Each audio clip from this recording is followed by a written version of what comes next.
Merci, Président. Mes très chers camarades, si l'indépendance est souvent un combat, l'unité est toujours une réalité à Force ouvrière.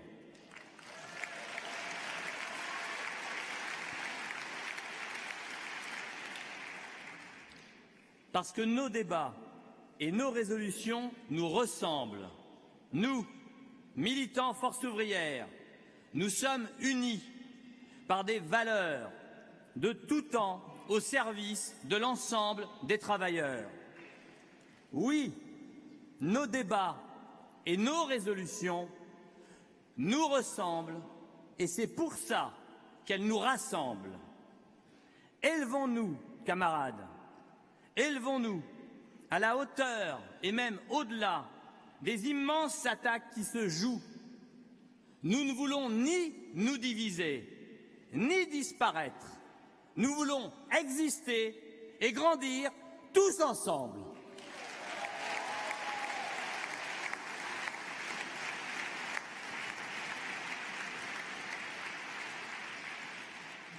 Mes chers camarades, conformément aux résolutions que vous venez de voter, je m'engage avec l'ensemble du bureau confédéral à ce qu'évidemment nous les mettions en œuvre dès à présent. Je prendrai contact avec les autres secrétaires généraux des autres confédérations dès la semaine prochaine, de façon à pouvoir échanger avec eux, mais aussi leur rendre compte de nos positions et du mandat qui est le nôtre. Je m'y engage solennellement auprès de vous. Nous respecterons strictement ce mandat très politique et actif que vous venez de nous donner.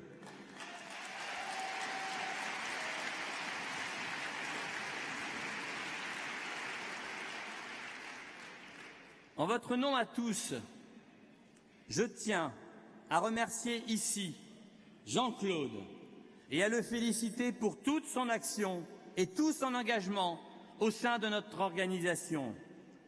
Il a été un travailleur acharné à chaque poste et mandat qu'il a occupé, et cela à l'occasion de périodes extraordinairement compliquées, difficiles, où on était loin du grain à moudre, mais où il fallait protéger la meule, mes camarades. Le principal combat aura été, à chaque fois, comme c'est le vôtre dans chaque syndicat, d'empêcher que les attaques n'aboutissent ou que les destructions soient les moins fortes possibles. La représentativité imposée par cette absurde loi de 2008 a aussi profondément modifié l'action syndicale. Sous l'impulsion de Jean-Claude, nous avons commencé à rénover nos pratiques de développement comme d'implantation.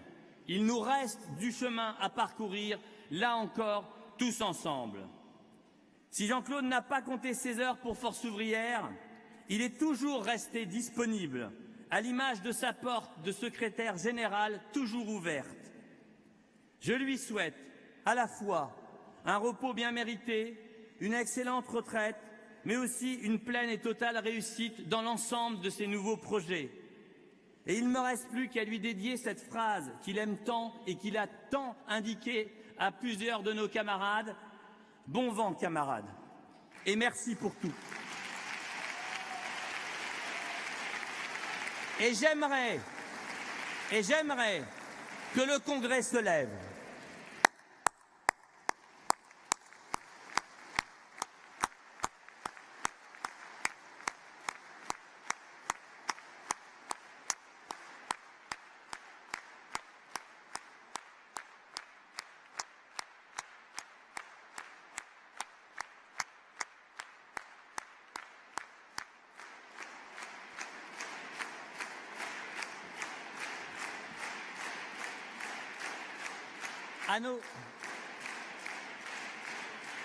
À nos 5 camarades qui ne se représentent pas au bureau confédéral, je veux dire tout d'abord que vous symbolisez parfaitement l'engagement exemplaire des femmes dans notre organisation.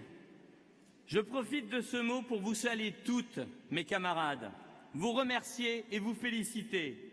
vous dire également que nous allons nous mobiliser et agir au niveau du bureau confédéral pour que parfois certains freins qui existent encore dans nos structures soient définitivement levés et que toutes celles, comme tous ceux qui souhaitent et aspirent à prendre des responsabilités et des mandats puissent le faire au sein de Force ouvrière.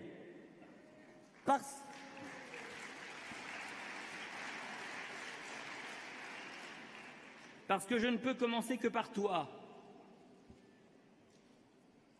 Marie-Alice. Merci pour ton engagement, ma Marie-Alice, au sein de la Confédération.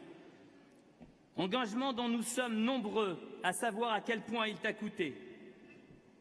Ta grande popularité est autant le fruit de ton investissement que de ta proximité avec les camarades auxquels tu as toujours su apporter des réponses et des conseils avisés et militants. Et ce n'est pas Karen qui va te succéder et qui me dira le contraire. Je tiens à te remercier de ton soutien indéfectible et de longue date, et j'ai hâte de poursuivre nos dîners, mais cette fois-ci en Martinique.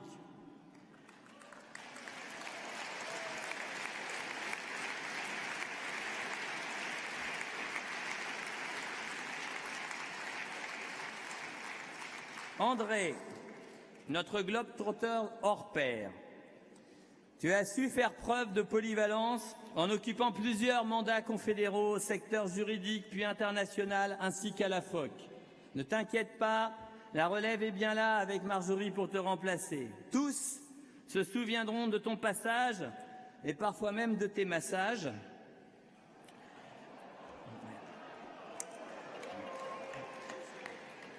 André, il ne me reste plus qu'à te souhaiter de bons voyages, à un rythme moins soutenu qu'aujourd'hui, et parce qu'il n'y a pas d'âge pour passer un examen, une belle réussite pour ton diplôme de réflexologie.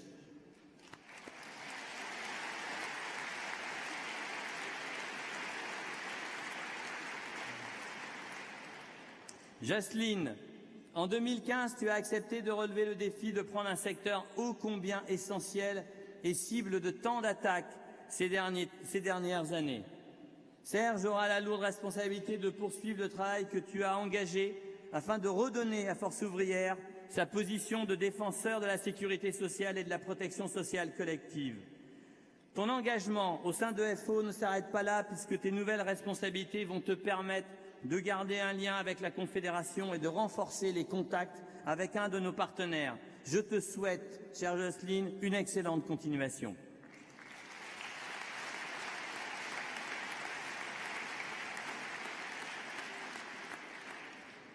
Anne va rester avec des mandats nationaux du handicap. Ce n'est donc pas un départ à proprement parler. Je veux néanmoins remercier Anne pour toute son action à la tête de son secteur.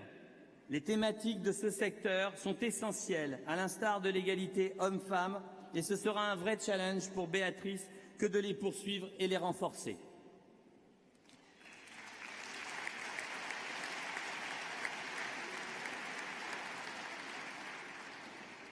Michel, je vais être prudent dans mon expression, puisque personne ici n'ignore tes origines corses.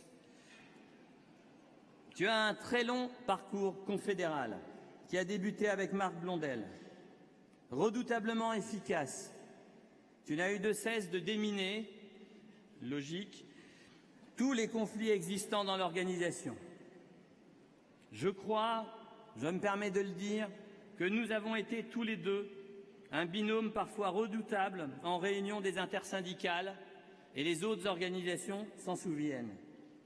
Mais derrière cette armure se cache un vrai cœur sensible, capable, par exemple, d'envoyer des SMS tout doux à d'autres représentants syndicaux. Mais également, et surtout, une militante exceptionnelle qui aura tout donné pour la défense de son secrétaire général. Comme quoi, la vraie chef des grognards fidèles, c'était bien toi, Michel.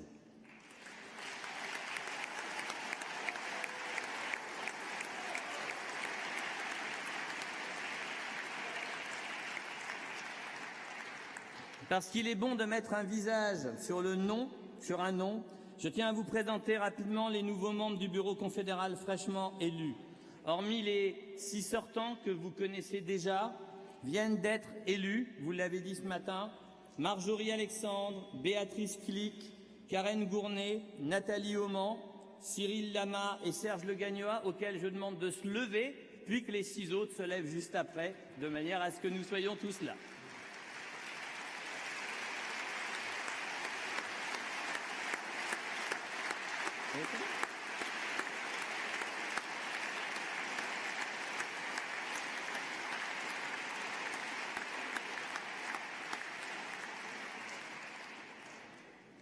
Au nom de l'ensemble du bureau confédéral, je l'ai dit tout à l'heure, je m'engage à ce que nous nous battions et que nous revendiquions chaque jour dans le plus strict respect du mandat donné par nos résolutions.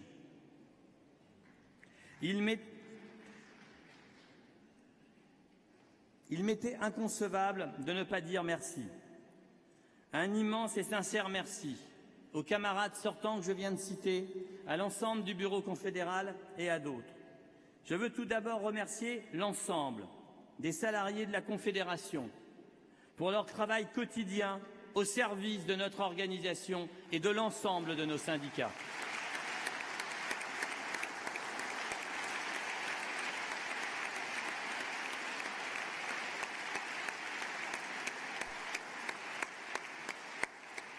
Certains d'entre eux ont aidé les camarades et militants de l'Union départementale du Nord pour cet exceptionnel congrès. Je vous demande vraiment de leur faire une standing ovation. Merci à tous.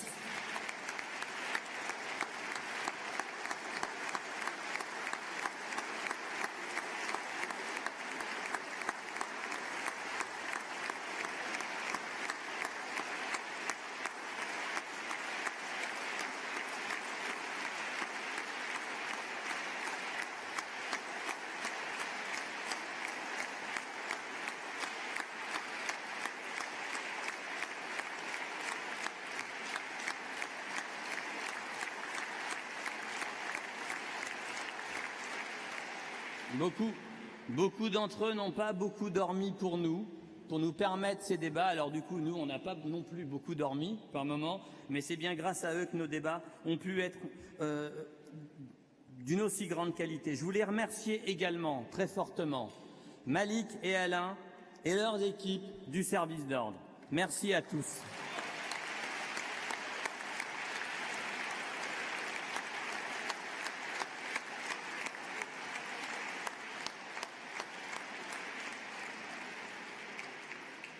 Rapidement, je vous promets, mais une élection n'est jamais l'affaire d'une personne, mais c'est avant tout une aventure collective et parfois un combat quotidien au service et d'un projet et d'une ligne collective pour notre organisation.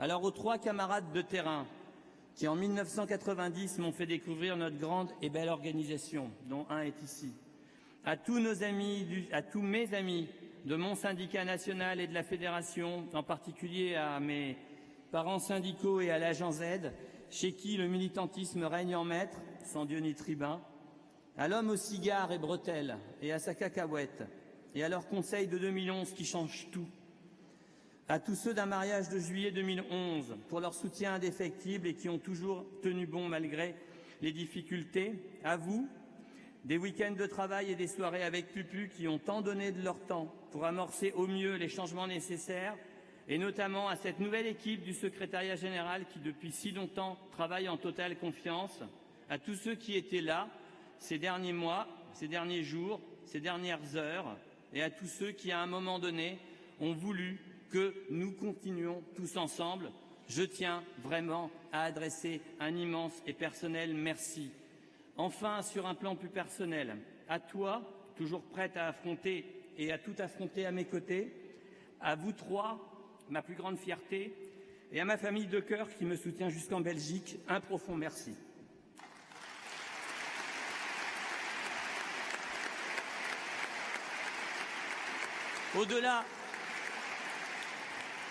Au-delà de chacun de nous, notre militantisme s'appuie aussi sur celles et ceux qui nous soutiennent, et je tiens à leur rendre hommage. Ils sont le cadre sécurisant, comme le renforcement de notre engagement. Parce que s'engager dans une organisation syndicale, c'est aujourd'hui, et malheureusement, un risque. On risque son emploi, on risque sa rémunération et sa carrière. Et pourquoi? Pour avoir voulu défendre ses collègues de travail ou juste revendiquer du progrès social. Comment est-ce possible d'avoir atteint le stade où dans notre pays, être militant associatif est honorable, mais être militant syndical, c'est has-been? Oui, mes camarades, défendre les baleines, c'est beau, mais défendre les femmes et les hommes, ça l'est au moins tout autant.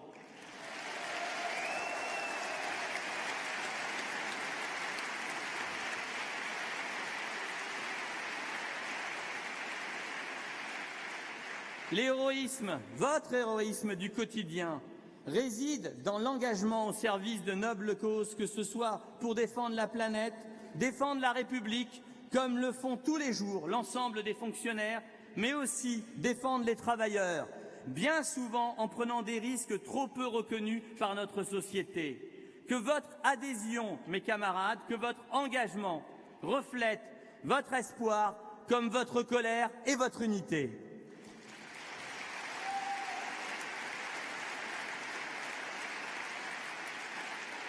Donc oui, à vous toutes et tous, militants courageux, dignes, combatifs et revendicatifs, soyez fiers d'être des militants engagés, libres et indépendants. Soyez fiers de tant donner pour défendre tous les travailleurs. Soyez fiers de vos négociations, de vos mobilisations, de vos revendications. Soyez fiers d'obtenir de nouveaux droits sans jamais rentrer dans une logique de donnant-donnant. Soyez fiers de lutter courageusement contre le syndicalisme bashing que tant de politiques et de bien-pensants entretiennent médiatiquement sans avoir la moindre idée de la réalité quotidienne de nos actions. Soyez fiers d'être une organisation syndicale, et juste une organisation syndicale. Tout ce que nous portons, défendons, faisons, répond à notre volonté collective de défendre et promouvoir les intérêts des travailleurs. Alors, à tous ceux qui veulent attaquer nos valeurs et le syndicalisme en général, nous disons fermement et fièrement, vous ne passerez pas! Vous ne passerez pas!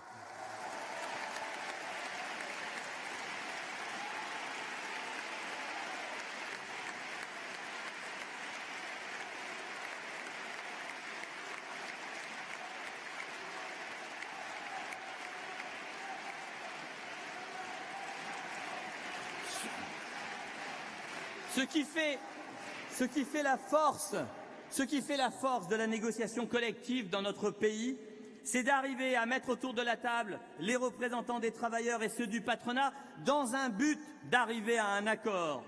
Et nous sommes allés plus loin avec cette invention géniale qui est le paritarisme, créateur de droits et de protection pour chaque travailleur et souvent répondant du salaire différé. Avec le temps, au niveau national, la concertation prend de plus en plus la place de la négociation avec un exécutif politique qui ne laisse plus aux interlocuteurs sociaux la liberté de décider entre eux. Aujourd'hui, force est de constater le peu de considération qu'a le gouvernement dans la négociation interprofessionnelle, lui préférant soit une concertation aux résultats imposés, soit une décision unilatérale. Et la défiance à l'égard des syndicats devient concrète lorsqu'ils décident purement et simplement, et comme cela a été le cas parfois sur des éléments de la formation professionnelle, de piétiner une partie du travail réalisé au profit d'une idéologie imposée et sans aucune prise avec la réalité quotidienne du terrain. Alors oui, mes camarades, c'est l'existence même du peu de paritarisme qui demeure encore et de la négociation collective nationale et interprofessionnelle qui est menacée. Cela revient à nier le rôle et l'apport des organisations syndicales dans la construction de notre modèle social et de notre démocratie. Et le pire dans tout ça, c'est que le gouvernement a un allié de poids, mes camarades, le MEDEF en personne. Car à l'heure où le MEDEF se cherche un président, il est affligeant d'assister à un débat où le gagnant sera celui qui aura critiqué le plus fermement et le plus fortement la négociation entre les interlocuteurs sociaux et fait valoir que le paritarisme n'a définitivement plus d'intérêt.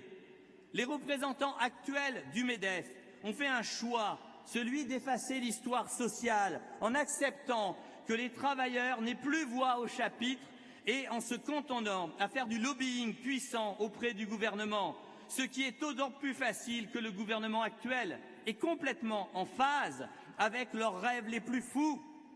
Le MEDEF en a rêvé, l'exécutif le fait.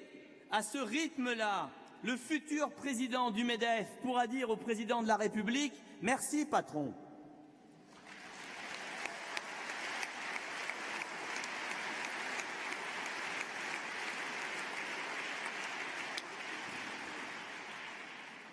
Parce que nous voyons clair dans le processus global qui est en cours. L'objectif désormais affiché est d'affaiblir l'ensemble des organisations syndicales. Cela a commencé il y a déjà de nombreuses années, sous l'impulsion parfois d'autres gouvernements, par l'expulsion d'organisations syndicales hors de nos locaux, en utilisant pour prétexte l'austérité budgétaire et la régionalisation, les collectivités territoriales de tous bords. Et l'État nous imposait et nous impose encore aujourd'hui de quitter le terrain et la proximité avec les travailleurs de ce pays.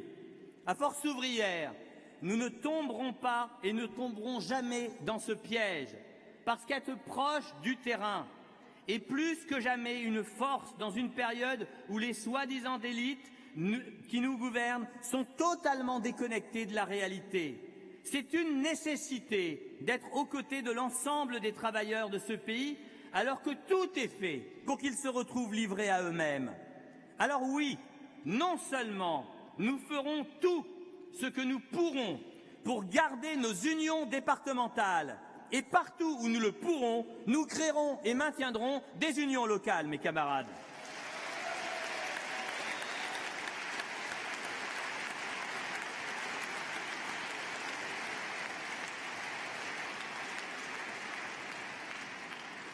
Parce que dans une société où la cohésion nationale et sociale s'effrite, nous devons nous battre pour toujours plus de proximité.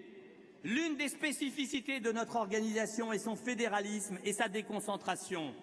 Non, chez nous, ce n'est pas le national qui décide et la base qui exécute. Je crois que vous l'avez bien démontré pendant 5 jours. Non, chez nous,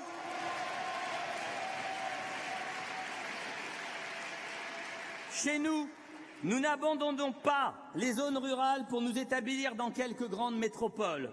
Chez nous, c'est l'adhérent qui a le pouvoir. Chez nous, la position se construit grâce aux remontées de la base, comme on dit. Et ça, mes camarades, c'est l'une de nos grandes fiertés. Car c'est ce qui ancre nos revendications dans la réalité quotidienne des travailleurs. Alors, je vais vous apprendre quelque chose. Nous avons de la chance. Nous avons de la chance car la priorité du gouvernement, à travers notamment les dernières ordonnances, était de créer du dialogue social de proximité au plus proche des salariés. Oui, vraiment, nous avons de la chance. Ils nous ont expliqué que le national et la branche pour créer la norme s'étaient dépassés. Hop, tout est renvoyé au niveau de l'entreprise. Ils nous ont expliqué que nous perdions tous trop de temps dans nos réunions. Hop, ils fusionnent les instances CE, CHSCT, DP. Ils nous ont expliqué qu'il fallait donner davantage de poids à la parole des salariés. Hop, le référendum d'entreprise est né. Ils nous ont expliqué qu'il fallait sécuriser la rupture du contrat de travail. Hop, ils ont permis la budgétisation des licenciements, y compris abusifs, et surtout, le meilleur pour la fin, ils ont créé la rupture conventionnelle collective. Et camarades, une petite parenthèse, la rupture conventionnelle collective, c'est un piège syndical, mes camarades.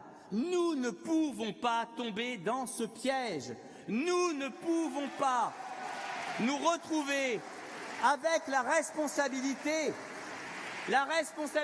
par un accord majoritaire de nous retrouver dans une situation où nous serions à l'origine de licenciements, mais avec des conditions dégradées par rapport aux droits d'un PSE et sans contrôle de l'État.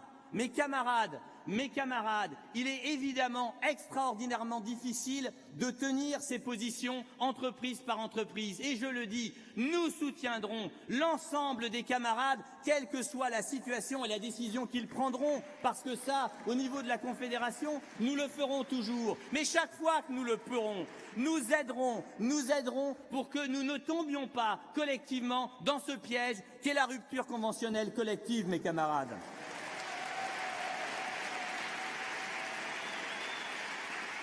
Pour ça, et sur tous ces reculs, à un moment donné, les grands coups de communication ne suffisent plus.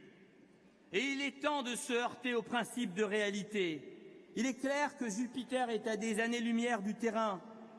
Un élu qui voit ses heures de délégation diminuer, alors même qu'il occupe non plus un mandat, mais 3 à la fois, se voit de facto dans l'incapacité de pouvoir militer en dehors de son entreprise et particulièrement au sein de sa fédération ou de son union départementale. C'est donc triplement l'affaiblir, en lui donnant moins de temps pour agir, en lui faisant perdre l'expertise qui bénéficiait aux salariés et en le coupant de son organisation syndicale qui lui apporte aujourd'hui conseil, recul et soutien. Et pour couronner le tout, on limite l'ensemble à 3 mandats.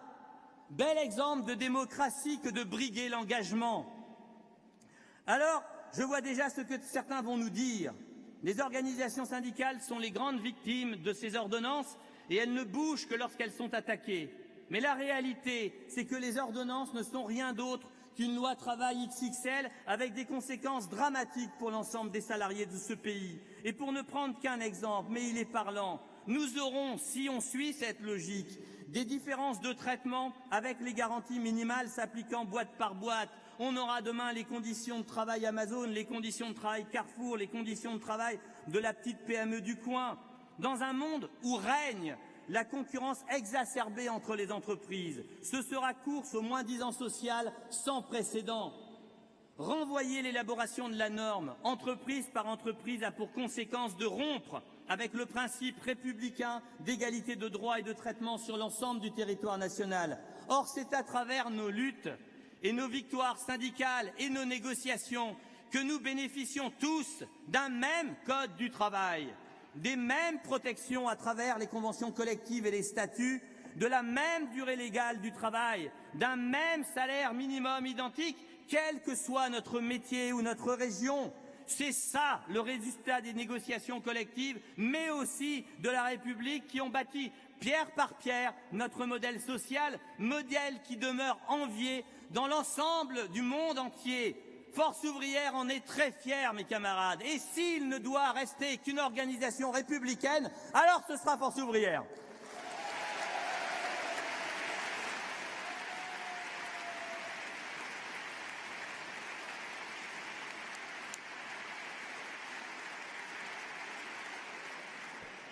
Au-delà des mots MAUX traditionnels, flexibilité, austérité, compétitivité, auxquels nous sommes malheureusement confrontés depuis des décennies, on est face aujourd'hui à une vision. Sous prétexte d'être libre, plus autonome, plus responsabilisé, on se retrouve peu à peu livré à soi-même. Moins de puissance publique, moins de garanties de droits collectifs, moins de protection. L'individualisation, la vision quasi philosophique du chacun pour soi. Tout y passe. Pour ne prendre que quelques exemples.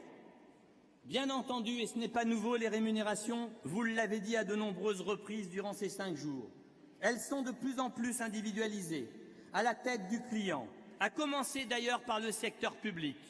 Pour une fois où l'État montre l'exemple, ça ne va clairement pas dans le bon sens. Ensuite, la formation. Alors nous voilà avec le fameux projet de loi déposé aujourd'hui au Conseil des ministres pour la liberté de choisir son avenir professionnel. C'est une blague. Rien que le titre. On est content. On est libre. Parce que visiblement, on ne l'avait pas remarqué, mais jusqu'à présent, on ne l'était pas. Et bien sûr que si nous l'étions. On l'était déjà et on l'était vraiment. On l'était vraiment parce qu'on avait ce droit d'un nombre d'heures, commun à tous, pour se former, pour s'émanciper. Mais tout ça, c'est fini. Maintenant, on va toucher un petit pécule.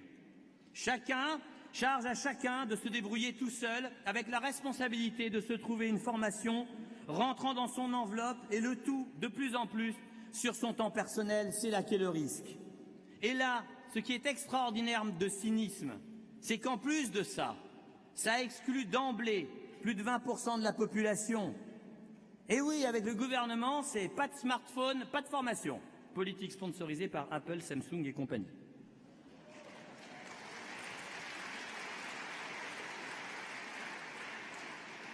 Même le chômage, même l'utilisation du chômage, en voulant sanctionner les chômeurs qui ne trouvent plus d'emploi, on fait du chômage une question d'individu. Plutôt que de s'attaquer aux causes générales économiques du chômage, le gouvernement impute aux chômeurs la responsabilité individuelle dans le fait qu'ils ne retrouvent pas de travail. 200 postes supplémentaires à Pôle emploi, bravo. Pour aider collectivement les demandeurs d'emploi? Non. Pour mieux les contrôler et les sanctionner. C'est vrai qu'entre 0,4% de fraude à Pôle emploi et 80 milliards d'évasion fiscale chaque année, on cerne bien les priorités.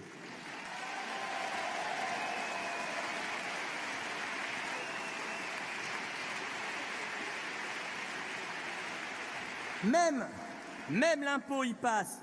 Le prélèvement à la source, c'est d'abord fixer un taux par individu, alors que le cadre républicain l'avait constitué sur la base d'un collectif, certes minime et réduit, mais un collectif quand même, en l'occurrence le foyer fiscal. Nous aurons tous notre taux individuel et personnel d'imposition. Et si l'on regarde l'objectif final de cette réforme que nous condamnons depuis l'origine, c'est bien de permettre de fusionner à terme l'impôt sur le revenu avec la CSG. C'est à la fois affaiblir le financement dédié à la sécurité sociale collective et individualiser l'impôt en supprimant sa progressivité pour le rendre proportionnel et donc individuel. S'attaquer à la sécurité sociale collective, c'est dynamiter le cœur même de notre modèle social.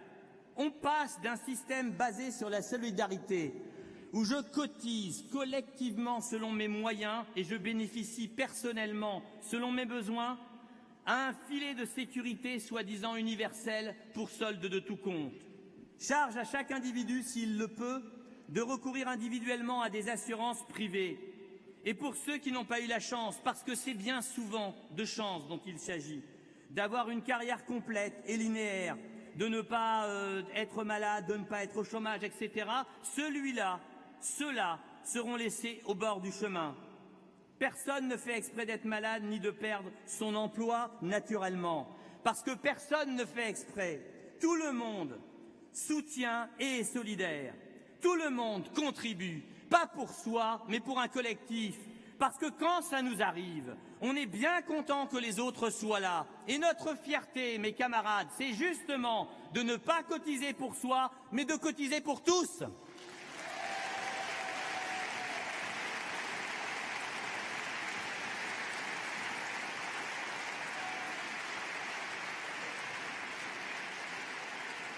Et tous, nous aspirons légitimement à pouvoir, à un moment donné, passer le flambeau et bénéficier d'une retraite bien méritée. Il va falloir aussi qu'on nous explique dans la réforme à venir comment on peut maintenir la logique de solidarité intergénérationnelle et collective, ainsi que le statut général et les statuts particuliers, en passant à une retraite par points. En réalité, il y a quelque chose de machiavélique dans cette réforme. En individualisant la fin du parcours, on individualise l'ensemble du parcours. Alors je le dis clairement, nous irons aux concertations et discussions, parce que la chaise vide, ça n'est pas Force ouvrière. Mais nous irons avec le mandat clair de la défense de nos régimes, de la défense de nos droits associés à des statuts collectifs face à un projet purement idéologique où de fait il n'y a plus d'âge limite ni de durée de cotisation s'il devait être mis en place. Alors comme nos camarades, il y a déjà un siècle, nous disons, nous refusons la retraite pour les morts.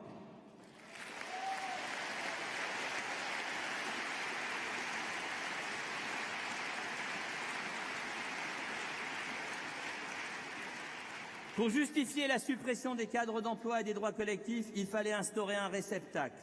Il existe déjà le fameux CPA. Nous avons eu une position tactique à l'époque en signant ou en prenant la main pour que ce ne soit que des comptes personnels rattachés à des droits collectifs et que le CPA ne devienne pas la dévitalisation des droits collectifs. Mais sur le principe, sur le fondement même de ceux qui l'ont voulu, le CPA est dangereux. Je l'ai toujours dit, le CPA, c'est pas ça. Alors, j'avais une autre formule, mais je ne vais pas la donner à la tribune. Le CPA, c'est pas ça. On se retrouve tous en concurrence les uns contre les autres. On nous refile un sac à dos sur le dos dénommé CPA que l'on distribue à tous les travailleurs en leur disant « sois libre et tais-toi » et on part à l'aventure en se cherchant des clients. À défaut d'emploi, en se recherchant de l'activité ou du travail à la tâche, à défaut d'un réel contrat de travail et dans lequel, libre à toi de mettre, si tu le veux et si tu le peux, un petit pécule de côté pour te former, pour une éventuelle période de chômage, pour tes points retraite et même pour ton taux d'imposition. Le CPA, par bien des aspects dans sa logique, est le bras armé de l'individualisation. Or, en faisant la part belle à la liberté et à l'autonomie, on porte atteinte aux valeurs qui fondent notre modèle social. L'individualisation amène l'individualisme. Le chacun son choix devient le chacun pour soi. Tout se résume à « ne te demande pas ce que la nation peut faire pour toi, mais demande-toi simplement ce que tu peux faire pour toi-même ». C'est justement ce que doivent se demander les 9 millions de Français qui vivent sous le seuil de pauvreté dans la 5e puissance économique du monde. En un an, les différentes politiques du gouvernement auront distribué plus de 11 milliards aux 10% de la population les plus riches. Suppression de l'ISF, fin de la taxation de 3% de dividendes, plafonnement de la taxation sur le capital, augmentation du CICE, baisse de l'impôt sur les sociétés, suppression de la taxe sur les salaires élevés et dans le même temps, hausse de la CSG, baisse du budget de l'État et de celui de la sécurité sociale, baisse du budget des collectivités territoriales et de l'hôpital républicain, baisse des APL, suppression de 260 000 emplois aidés, gel des pensions de retraite comme du point d'indice et augmentation du forfait hospitalier.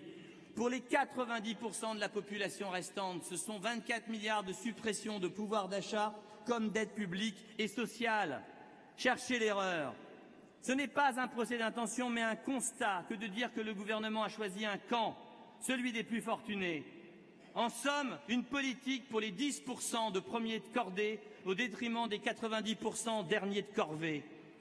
Nous sommes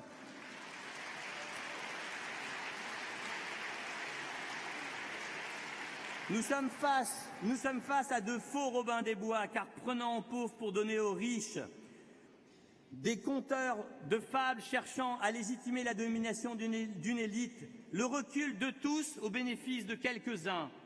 Pire, dans des périodes où la croissance reviendrait, notamment du fait des sacrifices des derniers de corvée, le système devient désormais conçu pour qu'à nouveau la croissance ne bénéficie qu'aux plus favorisés.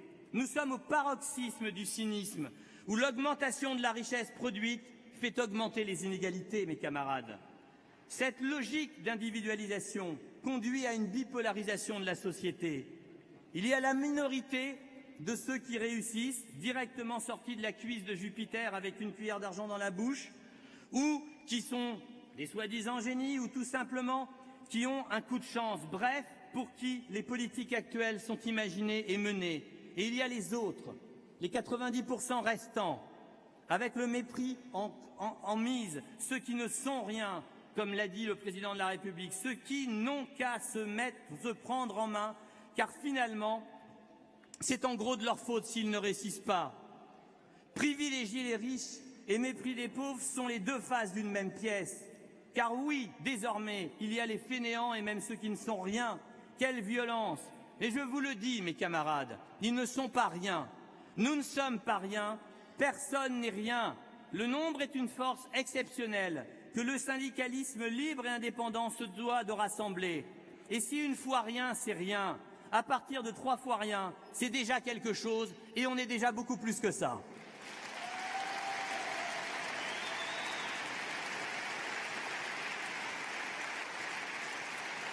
Mes camarades, Force ouvrière ne se résume pas et ne se résumera jamais à une personne, un individu, un camarade ou un syndicat.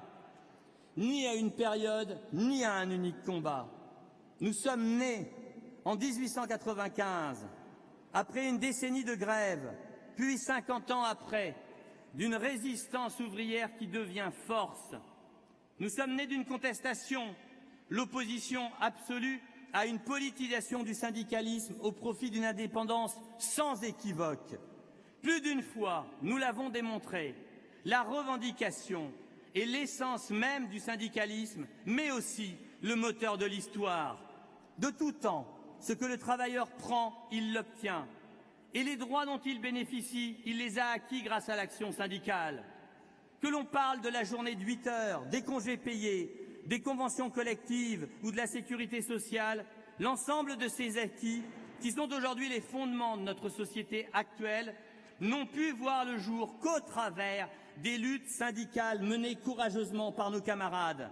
Et ces luttes permettent également aujourd'hui à ce que 93% des travailleurs soient couverts par une convention collective ou un statut. Record du monde, notre record du monde.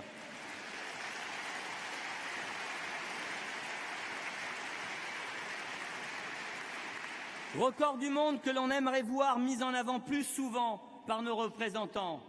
Parce que c'est aussi ça, l'héritage de l'action et du combat syndical dans notre République.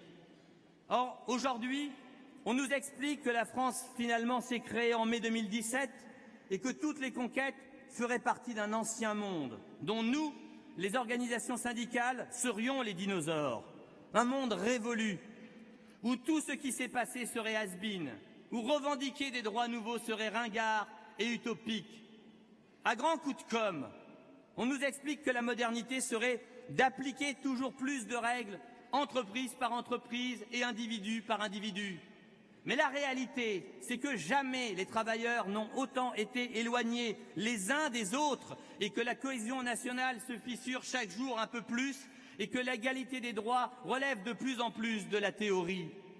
À grands coups de com', on nous explique que la modernité serait de mettre en concurrence l'ensemble de la société. Chaque région, chaque entreprise, chaque travailleur, chaque citoyen, tous en concurrence les uns par rapport aux autres. Mais la réalité, c'est marche ou crève dans une jungle d'individualisation avec pour seul moyen de survivre d'écraser son voisin. C'est être responsable que de laisser livrer à soi-même avec la charge de se protéger et de s'en sortir seul. C'est être libre que de favoriser l'ubérisation de notre société avec pour modèle des travailleurs payés à la tâche et une précarité généralisée. Nous ne le pensons pas, mes camarades. Quelle est donc l'alternative qu'on nous propose face à notre archaïque modèle social basé sur la solidarité collective? Déprotéger les gens. Déprotéger. Le nouveau monde qu'on nous impose, son projet de société, c'est ni plus ni moins, vous l'avez dit, qu'un retour en arrière, un retour au XIXe siècle, mes camarades. Alors, au prétexte d'être moderne ou réaliste, on nous demande de ne plus revendiquer, de ne plus négocier. Au prétexte d'être responsable, on nous demande de négocier la longueur de la chaîne ou le poids du boulet. Au prétexte d'un meilleur dialogue social, on nous demande d'endosser la responsabilité patronale de virer d'autres salariés par la rupture conventionnelle collective. Mes camarades, les reculs sociaux ne se négocient pas, ils se combattent tout le temps et partout. Mes camarades,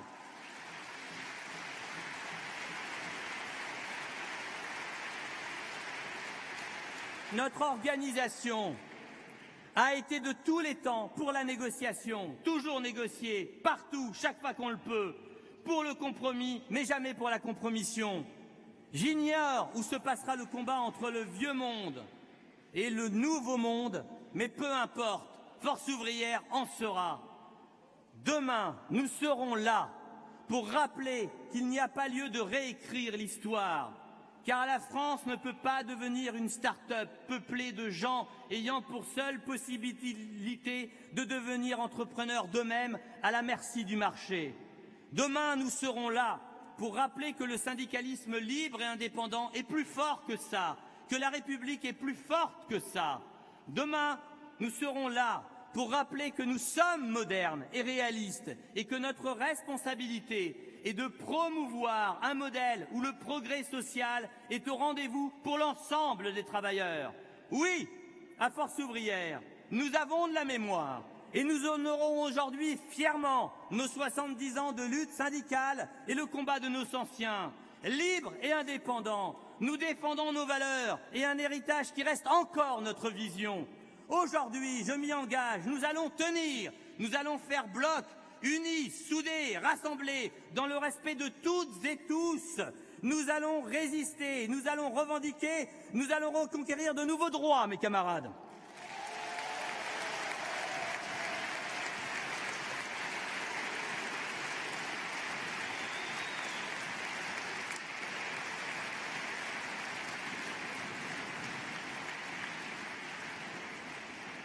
Toute la société fait face à un rouleau compresseur. Ça cible l'ensemble des contrepoids ou des contre-pouvoirs de ce pays. Le politique, on l'a rappelé, a subi un véritable tsunami dévastant tout sur son passage. Ce n'est pas notre souci, c'est un constat. De plus, on éloigne les élus locaux, derniers représentants de la République, à portée de gifle des citoyens, parce qu'il n'y a plus les services publics de proximité, notamment par la fusion des communes. Les médias subissent une pression sans précédent. Et il a même été question de changer les directeurs d'administration centrale et autres hauts fonctionnaires afin de désigner à leur place des personnes en marche compatibles. C'est attaquer le fondement même du service public républicain et de son statut, qui est là justement pour garantir en toute indépendance et neutralité par rapport au pouvoir politique quel qu'il soit, le fait que dans notre démocratie, les exécutifs passent, mais la République demeure.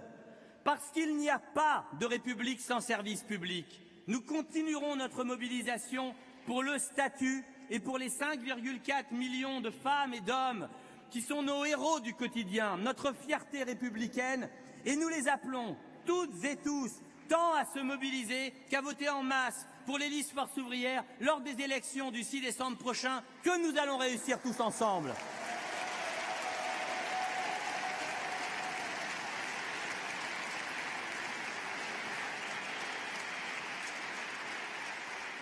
Alors, très logiquement, l'autre contrepoids important dans notre démocratie qu'il est naturel d'attaquer, les syndicats. On réfute leur rôle national interprofessionnel à contribuer et à permettre que notre modèle social continue de se développer au bénéfice de toujours plus de travailleurs. Cela s'accompagne d'une méthode qui préfère le recours aux ordonnances plutôt qu'au débat démocratique et à la concertation sociale et qui, globalement, répond d'une seule maxime « je pense, donc tu suis ». Face à ce syndicalisme bashing, face à cette attaque sans précédent des syndicats, que fait-on? On met la tête dans le sable et on se dit que ça va passer? Pense-t-on vraiment que la survie syndicale passe par la moindre compromission? Dire cela n'est pas non plus un effet de manche, vu le degré des attaques que les autres contrepoids de ce pays ont déjà subies. Mais est-ce qu'une organisation syndicale est mortelle? Oui, car nous ne sommes pas une divinité. Vous savez, il n'est jamais bon de se comparer à un dieu, de surcroît le Dieu des dieux. Et c'est bien parce que nous sommes vivants et une force que nous ne cesserons jamais de négocier, de revendiquer, et que demain et tous les jours à venir, nous nous battrons pour résister. Parce qu'à Force ouvrière, nous préférons mourir debout que vivre à genoux.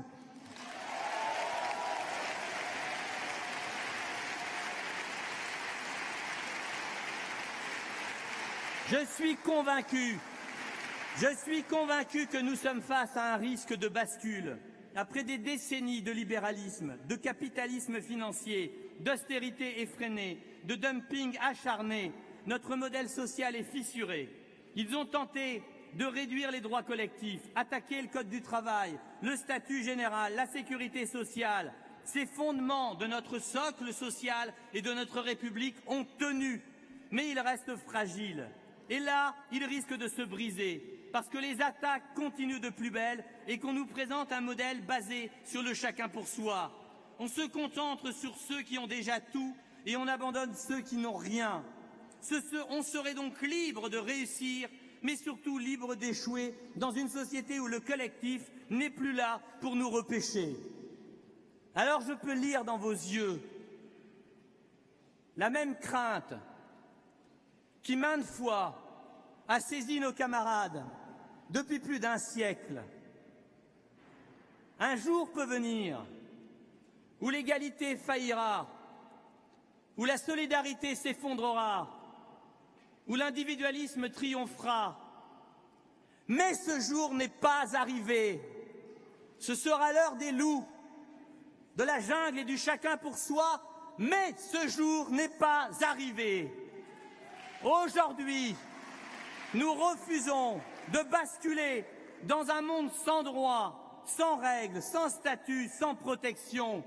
Liberté, égalité, fraternité, laïcité, solidarité, plus que jamais, ces valeurs doivent structurer notre société. Plus que jamais, face à ces attaques sans précédent, nous appelons l'ensemble des travailleurs. Rejoignez-nous, combattons ensemble, négocions ensemble, résistons ensemble pour nos acquis, pour nos droits, pour en conquérir de nouveaux. Plus que jamais, notre organisation syndicale a une responsabilité historique à se rassembler et à rassembler alors que la société se fracture. Alors debout mes camarades, nous sommes tous ensemble et nous le resterons et nous tiendrons jusqu'à ce que d'autres camarades nous relèvent. Parce que, à Force ouvrière, nous ne sommes pas à Force Alamo. Là, je vais le refaire.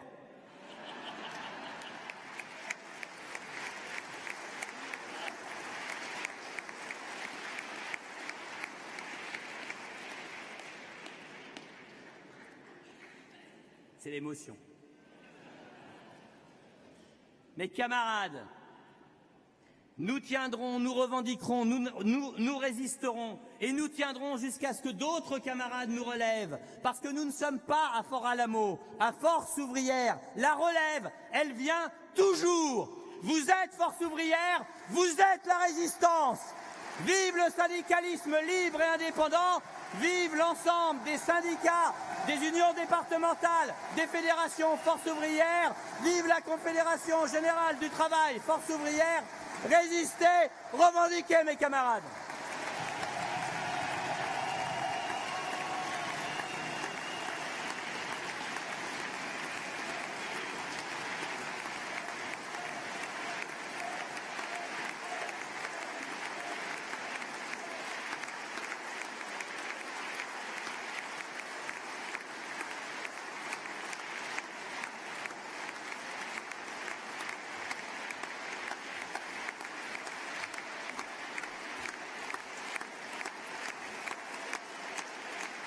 Restez debout et je vais demander à l'ensemble de celles et ceux qui nous ont permis, nos camarades, nos amis, qui nous ont permis ce si beau congrès, de nous rejoindre. Mes camarades, les camarades de l'UD du Nord et salariés de Force ouvrière.